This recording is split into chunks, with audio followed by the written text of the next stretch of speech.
Mounting my DIY spray booth in the window and a sound check coming up next.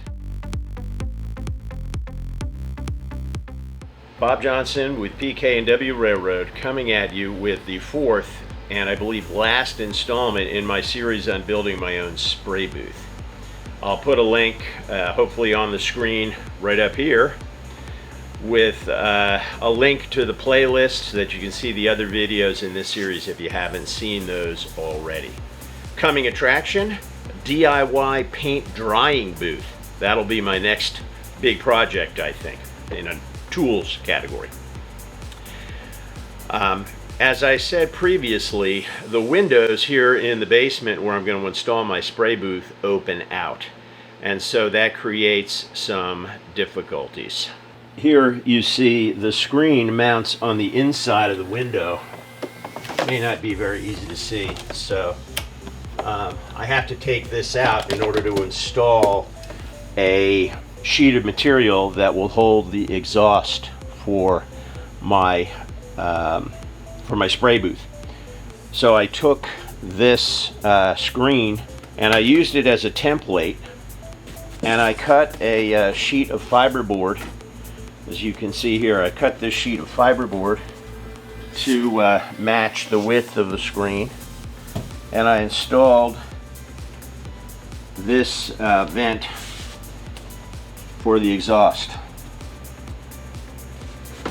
This sheet of material just fits in the place of the screen.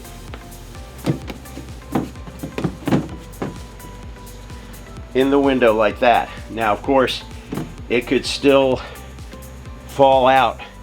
There's nothing holding it in. So in order to hold it in, I just cut a couple of pieces of strip wood.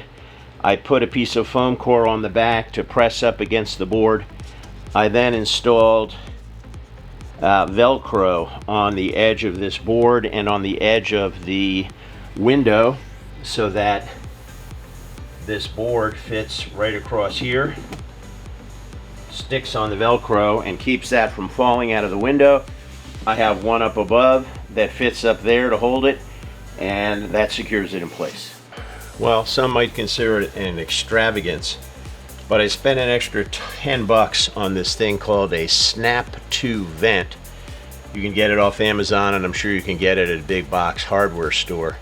And basically what it is a straight through connector from the hose to the vent to the outside, and it provides essentially a clean, quick connect so that it's easy to connect up to your window exhaust vent in this case.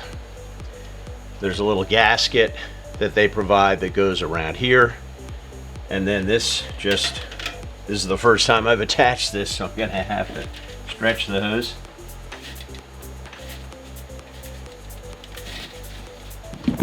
But there we go. That attaches right there quite snugly. Alright, so let's turn it on for its maiden voyage, and you can hear how loud it is.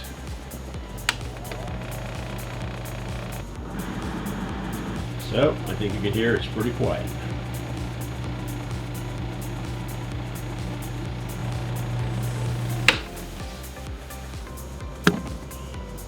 So this concludes my 4-part series on building this do-it-yourself hobby spray booth. Please subscribe, especially if you want to see my upcoming series on a do-it-yourself paint drying booth, or you want to see other modeling tips, tricks, techniques, product reviews, and all sorts of other things related to modeling and model railroading.